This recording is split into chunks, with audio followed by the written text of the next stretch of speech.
Hasta las 10, Fabricio Barbero conduce El Mirador.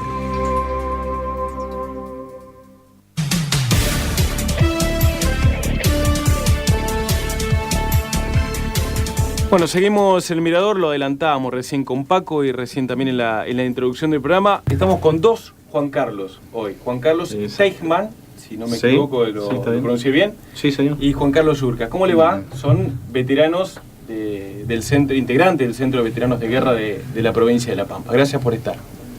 Bueno, gracias a vos por la invitación. Buen día a todos. Gracias, buenos días. Bueno, ¿cómo les va? En vísperas de un nuevo 2 de abril, la vigilia, el acto aquí en la ciudad de Santa Rosa, hablábamos fuera de aire los compañeros de ustedes en General Pico por el acto central, están en plena organización. Sí, bueno, nosotros tenemos la vigilia el día primero acá, ya a partir de las 7 u 8 de la tarde más o menos, con unos grupos de folclore y todo, ahí donde está el monumento, y bueno, y esperando las 12 de la noche, ¿no?, para cantar el himno con la banda del ejército, y así que estamos a full con los preparativos. Juan Carlos Yurka, sí. Pregunto, ¿cómo está funcionando el centro de veteranos? ¿El cambio de autoridades fue el año pasado o el anteaño pasado? El año pasado, sí. ¿Cómo está funcionando? ¿Cuántos integrantes son? Y bueno, integrantes que nos juntamos siempre somos más o menos 14, hay más integrantes. La mayoría no participa a veces en las reuniones, pero el centro ha cambiado mucho. Hoy por hoy inclusive estamos dando charlas a la escuela que nos visitan en el centro. Es una cosa muy linda para nosotros porque ahí tenemos material para mostrar a los chicos y que se den en cuenta la realidad de la guerra de Malvinas. Porque hay a veces que gente se ponen a hablar de Malvinas, gente que no conoce, claro, y dice cualquier cosa. Entonces, para nosotros es un gran orgullo tener estos chicos ahí en el centro que nos llenan de preguntas, y a nosotros nos pone bien esto, porque realmente estamos contando la historia real de Malvinas. ¿Qué despierta cuando ustedes le hablan a los chicos? ¿Tienen información previa? ¿Ustedes se dan cuenta que han tenido algún tipo de información desde la escuela o desde la casa respecto de Malvinas? ¿Cómo despiertan curiosidad? En muy pocos casos, ¿no? En muy pocos casos tienen conocimiento. Ajá. O por ahí, porque los hemos tenido en otros grados.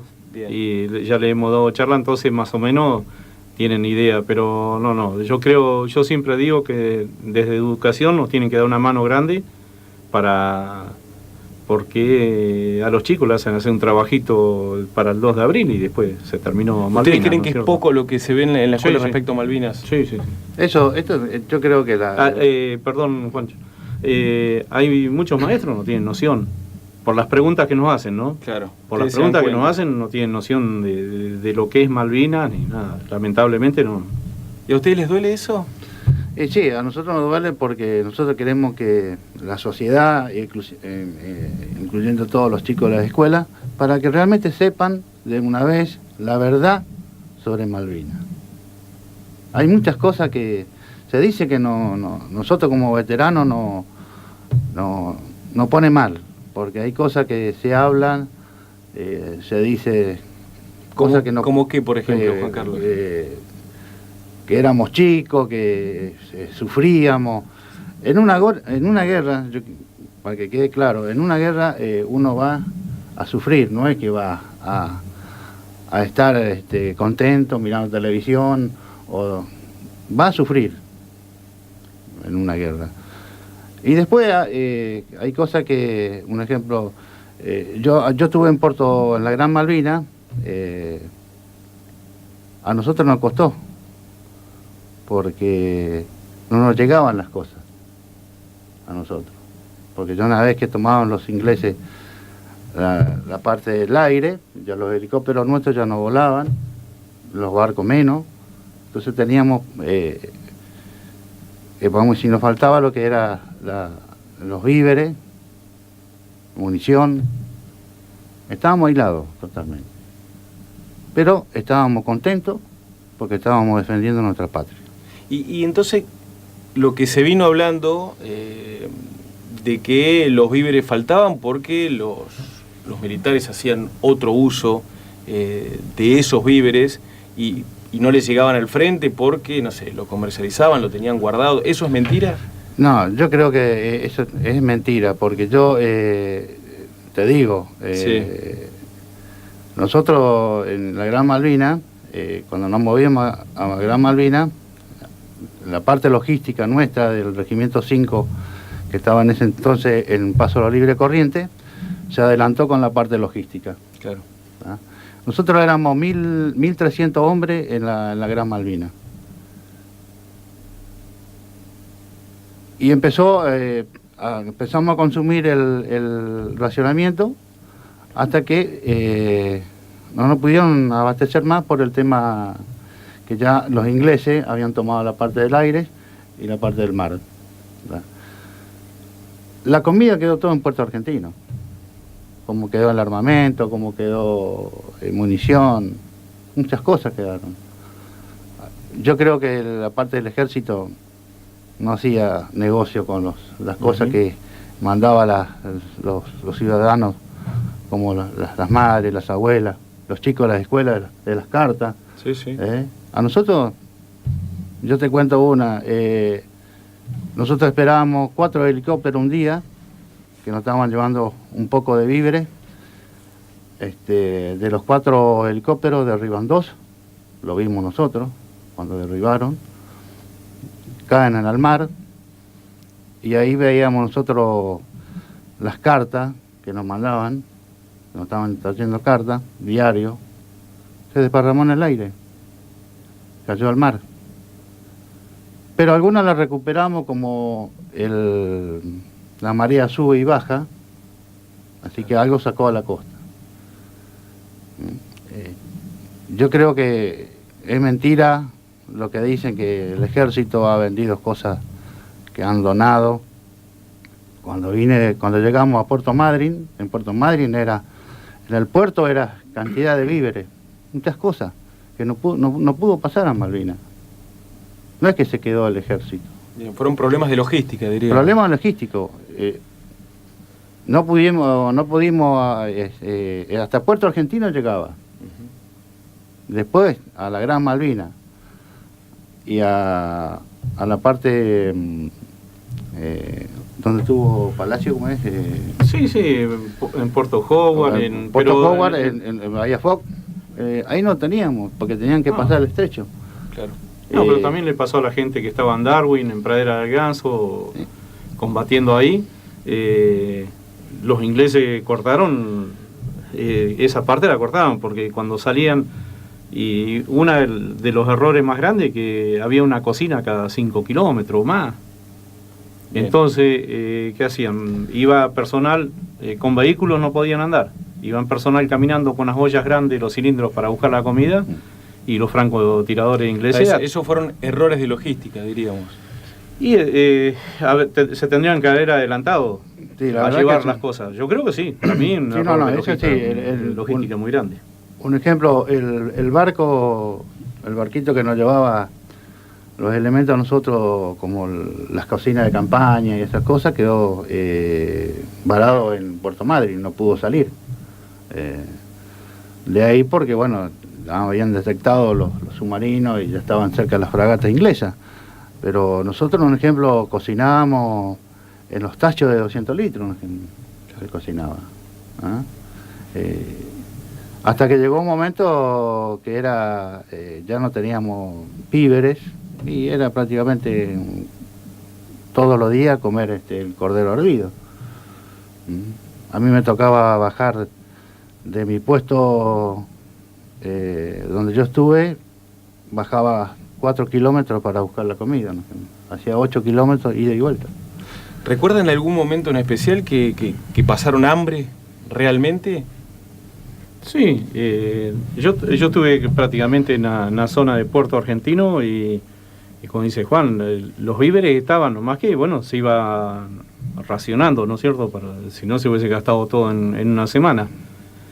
Y yo fui con la compañía de Policía Militar del 5º Cuerpo de Ejército de Bahía Blanca, y nosotros no teníamos cocina, así que dependíamos de que otras compañías nos conviden, pero ellos estaban con lo justo. Entonces, bueno, por ahí tampoco tuvimos problema de desnutrición, pero en algunos lugares lo tuvieron. Muchachos, vamos a pegar un salto hacia atrás. Juan Carlos Yurka, carrera militar, ¿no? Yo... o sea, cuando te encuentra la guerra, el llamado, ¿ya estabas en el ejército? Ya estaba en el ejército. Yo te cuento, yo fui 6 meses soldado, clase 62, 6 meses. Tomé la decisión de seguir la carrera militar. Me mandan a hacer un curso de 6 meses a la escuela de infantería y salgo como cabo de infantería.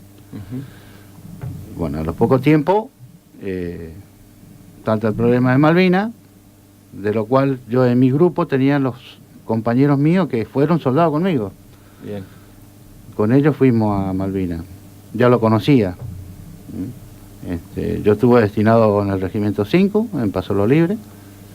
Mis soldados eran de la provincia del Chaco, Formosa y Corrientes. Buenos soldados. También quiero que Juan Carlos Steisman nos cuente, eras conscripto al momento del llamado a Malvinas. Sí, yo soy clase 63, tenía 45 días de intrusión cuando fuimos a Malvinas. Fuimos 50 soldados de la compañía de Policía Militar de acá, de lo que era el 5º Cuerpo de Ejército de Bahía Blanca. Así que no tuvimos mucho tiempo de prepararnos y todo, pero sinceramente teníamos, y al día de hoy le decimos a nuestro jefe, está viejito ya, y nos cuidó y nos instruyó muy bien y cumplimos al pie de la letra con el trabajo que tuvimos en Malvinas, porque la compañía ya fue dividida en varias secciones para cuidar al gobernador, otra para cuidar la planta de YPF, y la parte que me tocó a mí es la parte de patrullas y del pueblo de Puerto Argentino, ¿no? Y bueno, realmente no hubo hechos de violencia, porque había muchos militares y muchos civiles también, ¿no? Había alrededor de 2.000 civiles. En Malvinas no hubo hechos de violencia con los civiles, ni una violación, nada, ninguna denuncia de esa. Bien. ¿Los dos son pampeanos o no? No, yo soy de la provincia del Chaco.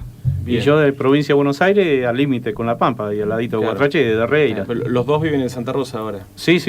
Bien. Juan Carlos, recién hablabas de los soldados del norte del país. Sí. También otra de las cuestiones que se habla sobre Malvinas era que, bueno, fueron al frente muchos de los muchachos del norte del país, con menos instrucción, y también se atribuye como un error de logística que hayan ido a Malvinas con un clima totalmente diferente y demás, sin preparación. ¿Qué hay de cierto de eso y qué opinión tenés? Sí, no, la verdad que fue la guerra de Malvinas, se tenían que mover las unidades del sur, están acostumbrados ya a la vivencia del frío. Sí. Nosotros en Corrientes teníamos me acuerdo, una temperatura de 38 grados, 40 grados, y es un cambio brusco. Pero nos afectó un poco el frío, pero después, una vez que nos aclimatamos, ya era normal para nosotros. Una que hicimos de Comodoro Rivadavia, estuvimos casi 10 días haciendo guardia en las costas, y mientras tanto no iban completando el equipo, ¿no? ¿Y fue un error también de logística ese? Yo no digo que no tenían que ir a Malvinas, pero sí con otro tipo de preparación, como aclimatarse un poco en el sur del país antes de viajar a las islas. Sí, por eso yo te digo, sí. Fue un movimiento mal del ejército de mandar a la gente del norte, claro, a una temperatura de 20 grados bajo cero estamos hablando. Y nosotros estábamos acostumbrados a estar en 40 grados de calor. Es un cambio brusco. Tuvimos una semana ambientándonos ahí en Comodoro Rivadavia, haciendo la seguridad ahí en los puertos, hasta que nos pasaron a Malvinas. Y el problema fue también la indumentaria, ¿no? La ropa. Nosotros fuimos también con la ropa de fajina, con 2 mudas de ropa para 80 días que estuvimos en Malvinas. Gracias a Dios tuvimos la campera esa Lubet, que eso nos salvó la vida a todos, porque era terrible. También la ropa no era adecuada, la indumentaria. No era adecuada para ese lugar. Claro. Los borceguí, sí. Los borceguí nuestros dieron más resultados que los ingleses. Cuando entraron los ingleses a Puerto Argentino, había muchos que tenían los borceguí puestos de los caídos nuestros. Claro. Claro. Pero después el resto de la ropa era ropa de grafa común. Entonces se sentía imposible, sí, ¿no? Sí, Con todo lo que es la neblina, la bruma. La neblina, ¿no? Lluvia. Por ejemplo, nosotros ahí en la Gran Malvina, cuando llegamos, era lluvia, a la noche se despejaba un poco, helaba, al día siguiente seguía lloviendo. Sí, la llovizna lastimaba, ¿no? Lastimaba, sí, moja por ahí, caía gotita media grande. Pero, y el viento fuertísimo. El viento fuerte. Terrible. Pero bueno, es como yo siempre le decía a mi gente, tenemos que poner pecho. Y lo hicieron. Vaya si lo hicieron, ¿no? Lo hicimos y realmente, hoy hablas con un veterano que realmente estuvo en la Malvina, que ha sufrido, porque todos sufrimos, y que están contentos. De haber ido. De haber ido, porque realmente para eso nos entrenamos nosotros.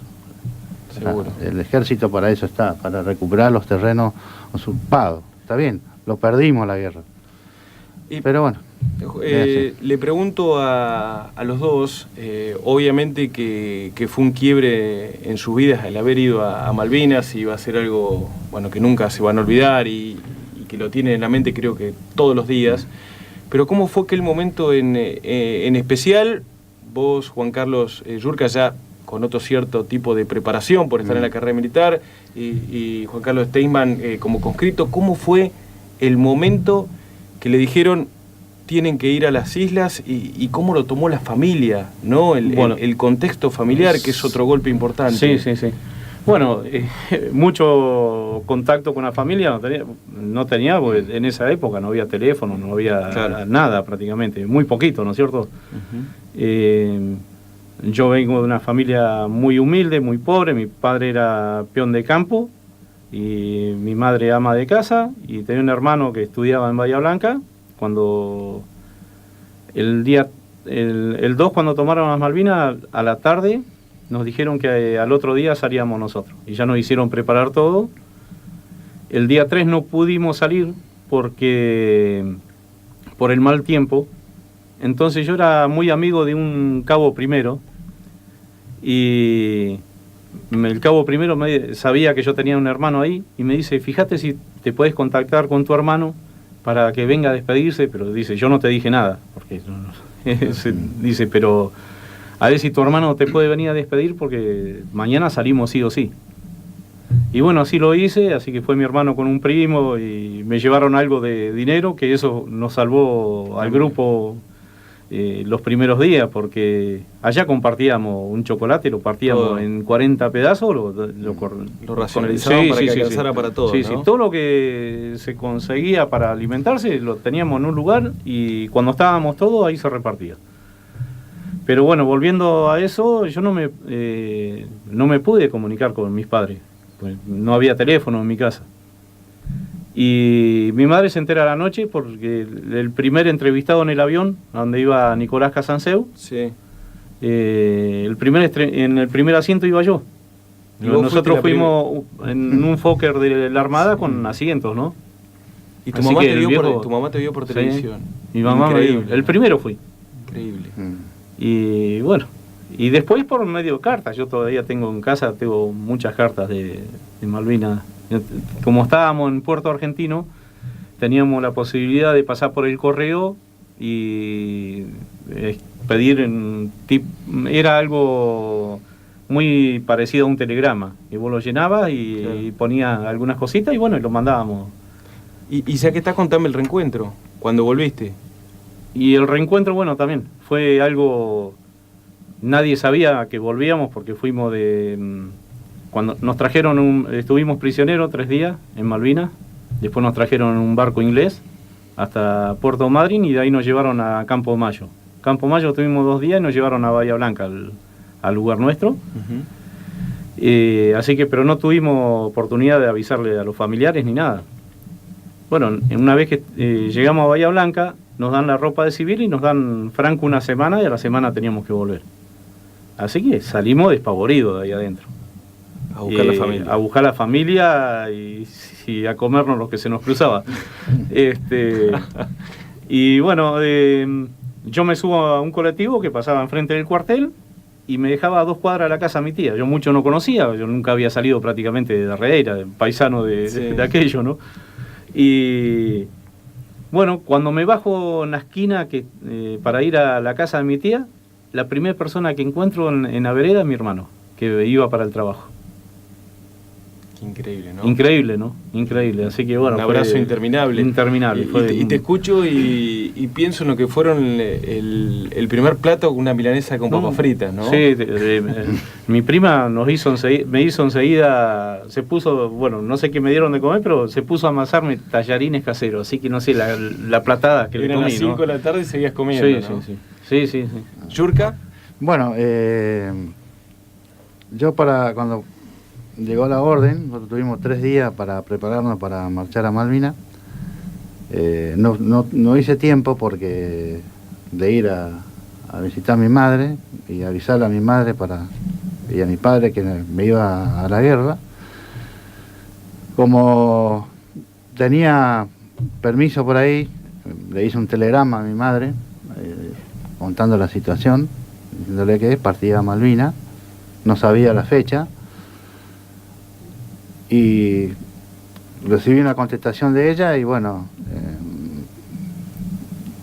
me pedía que me cuidara, que cuidara a mis hombres, porque ella sabía... Que tu familia ya tenía otro tipo de preparación en el sentido de que vos ya estabas en la carrera militar y inevitablemente ibas a ir a Malvinas, ¿no? A Malvinas. Entonces, pero ellos no esperaban que, como decía mi mamá, yo no esperaba que iban a mandar al regimiento tuyo, teniendo unidades en el sur. En el sur, lo que hablábamos hace un ratito. Lo que hablábamos hoy. Y bueno, el reencuentro para mí fue muy, muy doloroso, porque yo llego a mi casa, lo veo a mi hermana que está en la ventana, y me dice, pará, me dice, mamá está muy mal, dice. Yo entré por la parte del patio, lo encuentro a mi madre lavando, flaquita. Cuando me ve, lo primero que hace me toca el ojo y el brazo. Porque hubo una mala vecina que le había dicho, que se había enterado, que yo había perdido un ojo y un brazo.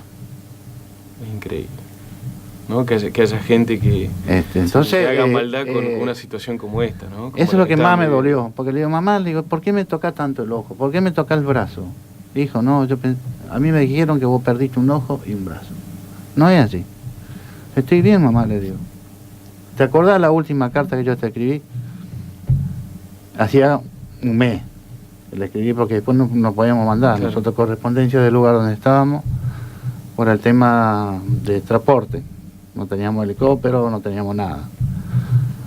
Y ahí yo le conté a ella que yo estaba bien, que los combates se estaban dando en la parte de Puerto Argentino. Esa fue la única carta que yo le mandé a mi madre. Y con respecto a mis soldados, también. Nosotros nos unimos todos, andábamos todos juntos. Yo era la gallina y el resto eran los pollitos. Donde iba yo, íbamos todos. Inclusive yo cuando en la rendición, yo me rindo el 15 de junio. Pues yo estaba como grupo adelantado en un cerro, que también en la Gran Malvina había un cerro de 2 hermanas, que también le llamaban. En el medio del cerro yo estaba con mi grupo haciendo vigilancia, que me entró por la estrecha San Carlos me entró un barco enorme, empezaron a volar los helicópteros nosotros abrimos fuego sobre esos helicópteros y menos mal que viene un camarada mío, un cabo primero, me dice, alto el fuego, me dice no tires más porque ya Se había terminado. Habíamos terminado. Bueno, ahí bajamos con el grupo, fuimos los últimos que subimos en el camber de la isla. Seguimos hablando con nuestros queridos veteranos de guerra. Se ha pasado el tiempo volando ya, 35 minutos de las 9 de la mañana. ¿Nos esperan? Sí, cómo no. Y luego seguimos hablando ¿Cómo no? con Juan Carlos Steichmann y Juan Carlos Yurka, queridos veteranos de guerra de la provincia de La Pampa. En El Mirador regalamos una nueva y buena historia de vida. Vale la pena escucharla.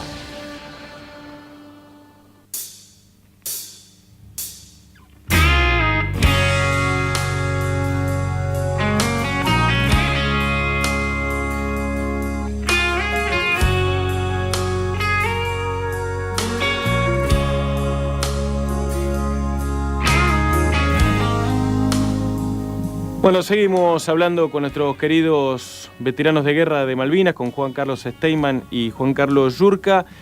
A ver, cuéntenos un poco cuando llegaron a las islas. Hablamos del momento de que se lo comunicaron, del momento que salieron, toda la instancia previa, pero cuando llegaron. Bueno, nosotros en el caso nuestro, cuando llegamos a las islas, el comandante del avión ya nos dijo que miráramos por las ventanillas que se alcanzaban a divisar, y sí, yo lo que tengo siempre en el recuerdo es cuando el avión pasaba por arriba del faro antes de llegar al aeropuerto. Y bueno, cuando bajamos, pero íbamos contentos. ¿Te imaginás un pibe de 18 años haciendo un viaje en avión de eso? No nos imaginábamos nunca nada de la guerra, ¿no? Sí, más de a dónde venían ustedes. Claro, ¿no? la mayoría del grupo mío éramos todos pibes de ahí de Carué, Rivera, todo de la zona, la mayoría de la zona.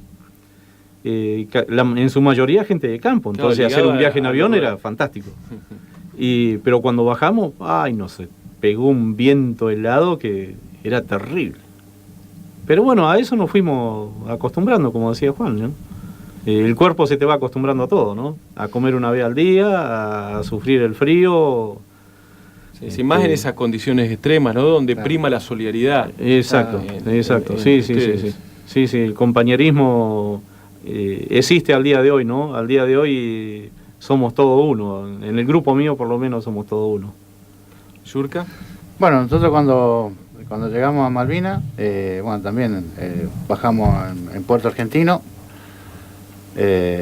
También nos pasó el frío, chocamos, esa noche hicimos noche a la costa del aeropuerto. Al día siguiente con el helicóptero nos llevan hasta la Gran Malvina. En la Gran Malvina llegamos,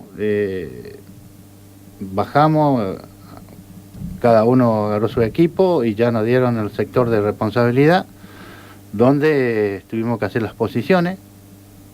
Así que el segundo día que estuvimos en Malvinas, ya la segunda noche dormimos en las posiciones. No sé si sabía que en Malvinas en las posiciones juntaba agua, así que aprovechamos ahí, nos metimos a las posiciones, descansamos esa noche, mientras que uno hacía guardia, se encargaba de sacar el agua del pozo. Y así, los soldados, ninguno se quejó, porque sabíamos que teníamos que estar ahí cuidando nuestra tierra y que en cualquier momento entrábamos en combate. ¿Cuál fue el peor momento que vivieron en la guerra, en combate?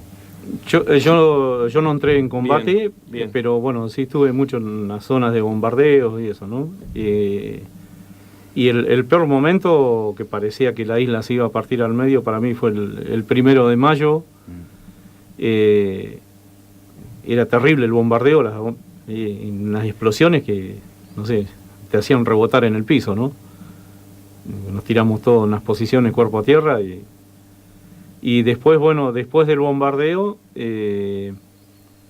yo acompañé a un cura, al padre Fernández, al hospital civil de ahí de Puerto Argentino, El director del Hospital Civil era un argentino que hacía años que estaba trabajando en las islas. Era un morocho grandote de barba. El cura creo que medía unos 50, era chiquito. Entramos al hospital porque estaban cayendo helicópteros a la canchita de fútbol que estaba cerca del hospital, pero con heridos que no te das una idea, ¿no? Era terrible eso era un horror, pero... Y el médico nos dijo, acá no me metan ningún milico, con esa palabra. Yo nunca vi reaccionar de tal forma a una persona como el curita. Lo agarró la solapa del guardapolvo, lo puso contra la pared y le dijo, vos a mí me atendés a mis soldaditos o yo te mato acá. Y bueno, ahí discutieron segundos, pero dijo, bueno, solamente los soldados, que no venga ningún militar. Bueno, entonces empezamos a meter soldados ahí adentro del Hospital Civil. ¿Yurka? Bueno, nosotros lo que teníamos en la parte de la Gran Malvina, no entramos en combate. Lo que sí, todos los días teníamos bombardeo. Nos volvían locos con el bombardeo. ¿Nocturno? Nocturno. Bien. Nocturno y bueno, y de día, un ejemplo, había ataque aéreo, que el Regimiento 5 derriba un Sea Harrier, los comandos derriban un Sea Harrier en la Gran Malvina.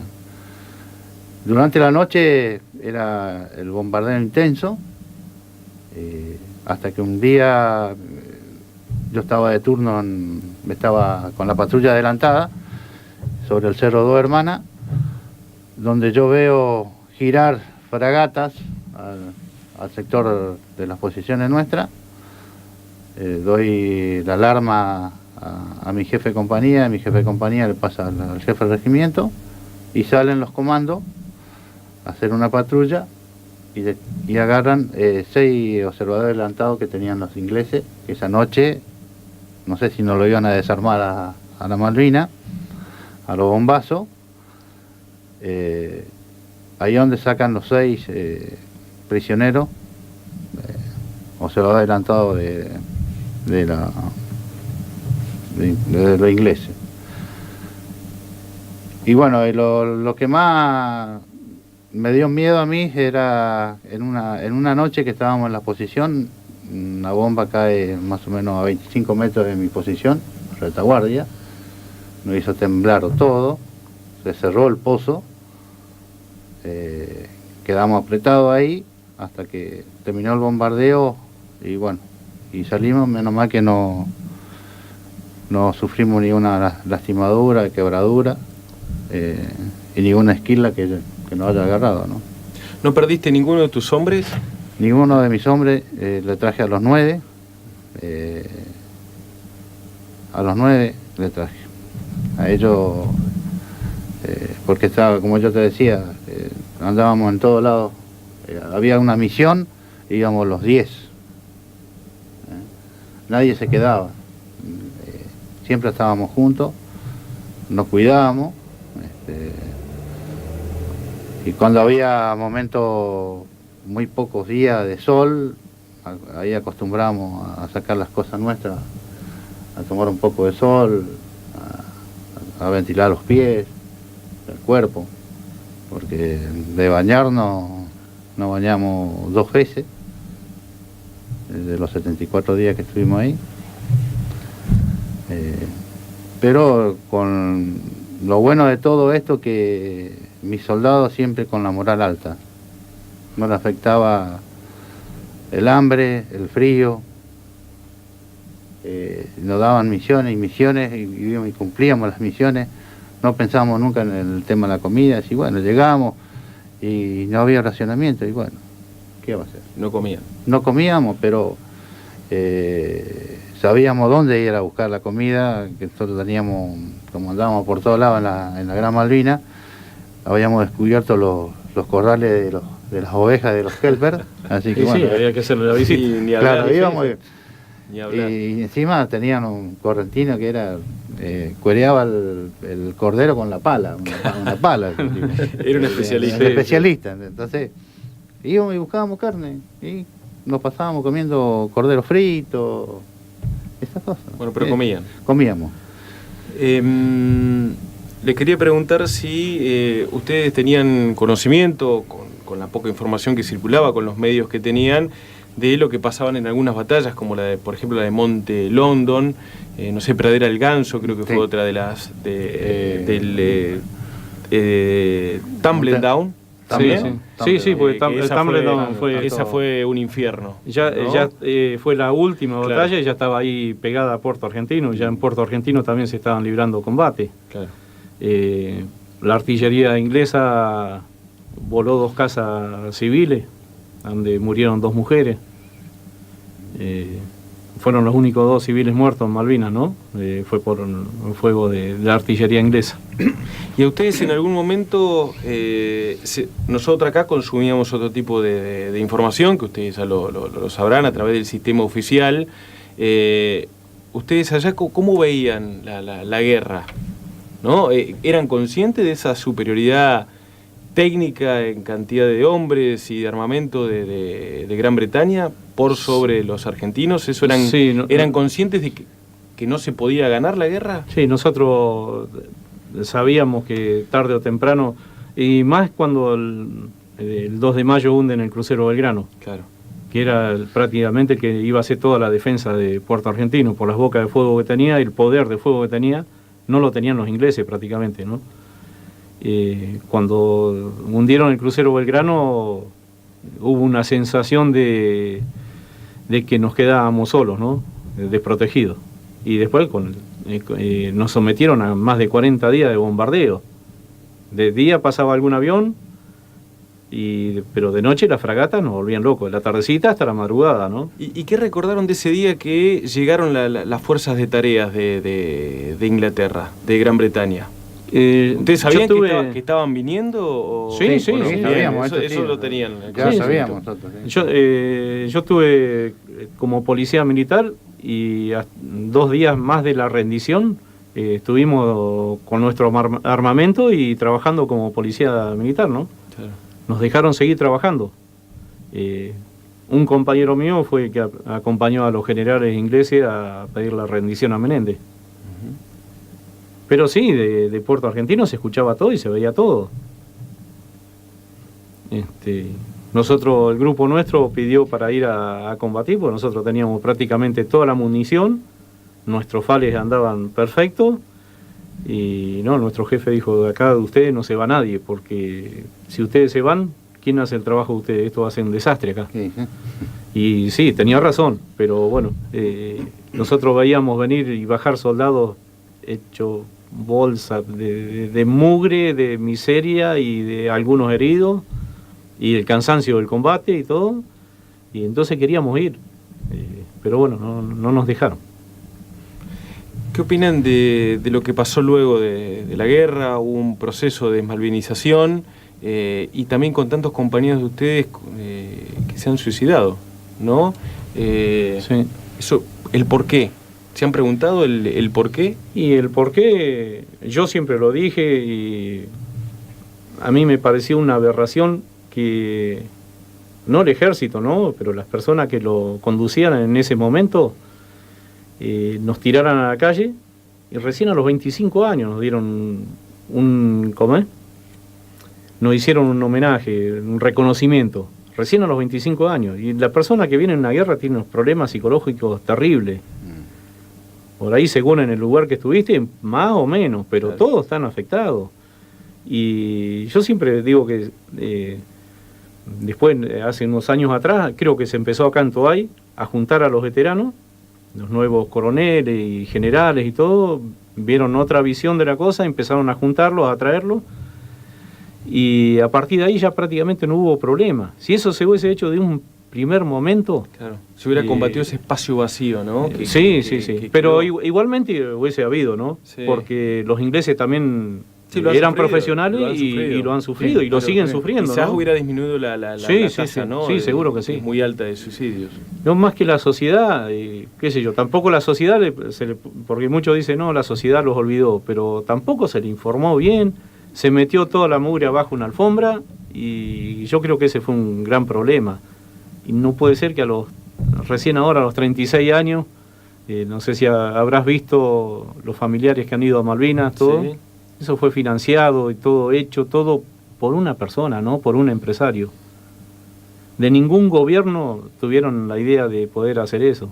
¿Cuántos padres se murieron con las ganas de encontrar a su hijo, ¿no? Están hablando precisamente, bueno, de lo que se viene informando en estos días del cuerpo de antropología forense que fue identificar.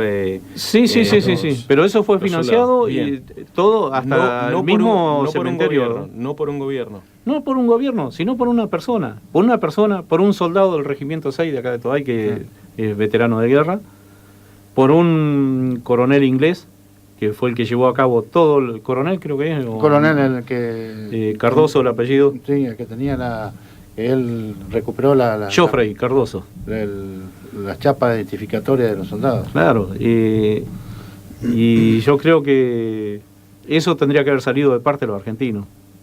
Y no salió. No salió. Y este empresario tiene sangre extranjera en las venas, es armenio, no es argentino. Y sin embargo, dijo que le cueste lo que cueste, ya tiene muchísimo dinero, es uno de los más ricos del mundo. Pero no tendría necesidad de no hacerlo. tendría necesidad de hacerlo. Y sin embargo, se puso al hombro todo, hasta el viaje de los familiares el otro día lo pagó él. O sea, los aviones de él, porque tiene aviones, ¿no? ¿Y qué sienten cuando ven las imágenes de las madres, ¿no? Llorando en la tumba de sus compañeros con una placa que suplanta a la que habían puesto los ingleses, que era soldado solamente conocido por Dios? ¿Qué sienten en ese momento? En eso hubo un poco de discordia, ¿no? Que si se tenían que tocar o no se tenían que tocar. Yo siempre dije que la decisión de eso la tienen los familiares y nadie más. Bien. Y nadie más.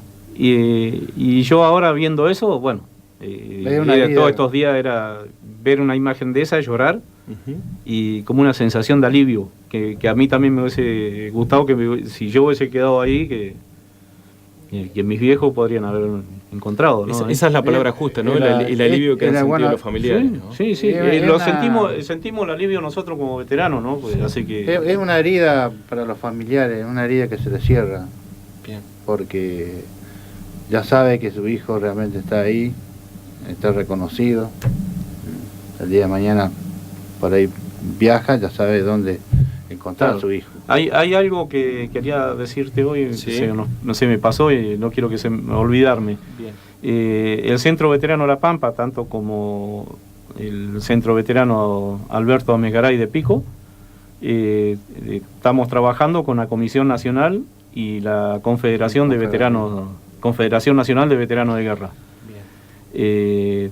Los proyectos que hay es para que todos los años los familiares puedan viajar, el gobierno se haga cargo de los gastos y puedan viajar a visitar a sus muertos. ¿Son optimistas que puede concretarse? Yo creo que sí, porque estamos muy unidos. En poquito tiempo hemos logrado muchísimas cosas que no las teníamos. Por ahí nosotros acá en La Pampa, hacer poco o estar bien organizado, teníamos muchos privilegios y los tenemos, como en la obra social y todo, que no tenemos ningún tipo de problema en ningún lado, nos atienden perfecto, pero en otras provincias no las tenían. Entonces, bueno, se está organizando todo, ¿no? Para que sea para todos iguales. ¿Volvieron a las islas? ¿No? Yo no, hasta ahora no me animo. No, o sea, eso es lo que le quería preguntar. Sí. ¿No pudieron o no quisieron? No, yo hasta ahora, bueno, por ahí, ahora capaz que podría ir, pero mucho tiempo que me quería ir corriendo para allá, no tenía la posibilidad económica, Claro. ¿no? Pues sale caro. Pero ahora no me animo a estar una semana allá. ¿Y Juan Carlos? No, yo tampoco no me animo a volver, pero algún día se me va a dar la gana de irme y bueno, voy a tener que ir, pero yo quiero ir a donde yo estuve, no sé si habrá alguna avioneta o helicóptero que me lleve hasta el lugar donde yo estuve, porque pues, tuvimos la Gran Malvina, tenemos que pasar el estrecho San Carlos. Me gustaría ir a recordar, ver las posiciones de mía y de mis soldados, que debe estar todavía, tal cual. Pero bueno, algún día si se me ocurre voy a ir. No es por un problema económico.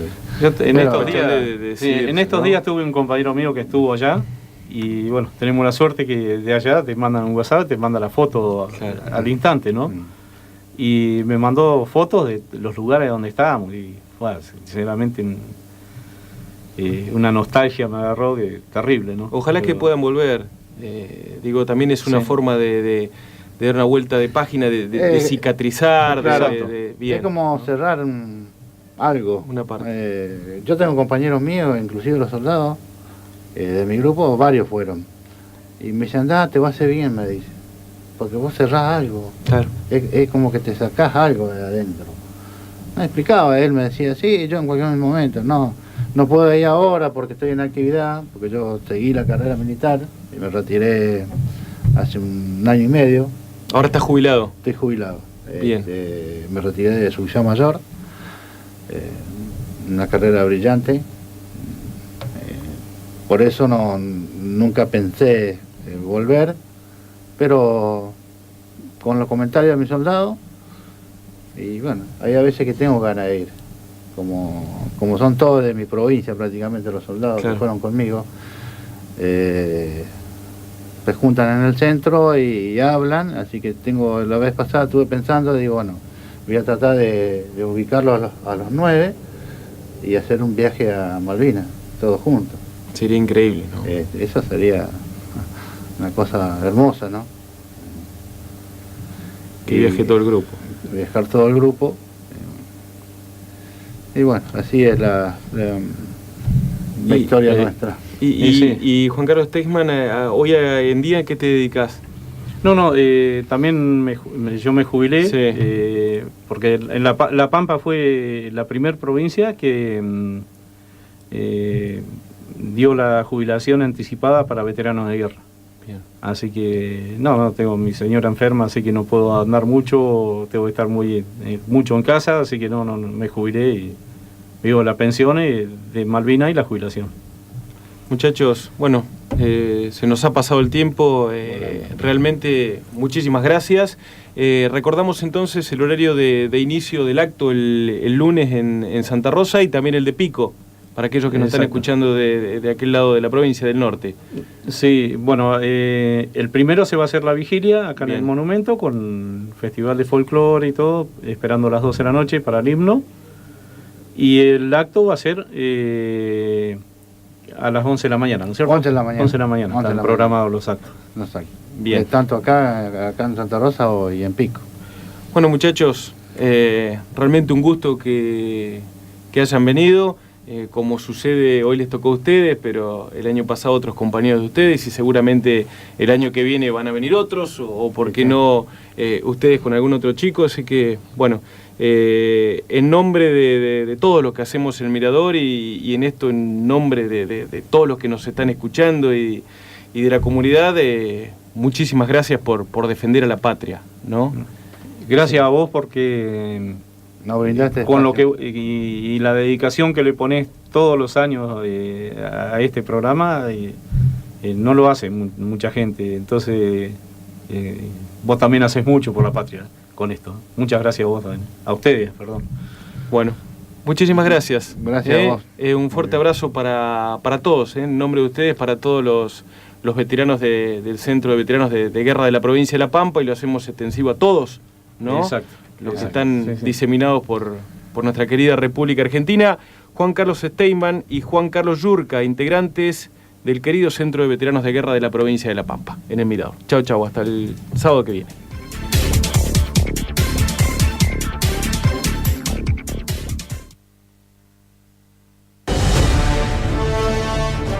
Transmite Radio Contacto en la frecuencia 104.1 FM, LRG 932, Estudios y planta transmisora en Pichihuinca 650, Santa Rosa, capital de la provincia de La Pampa, Argentina.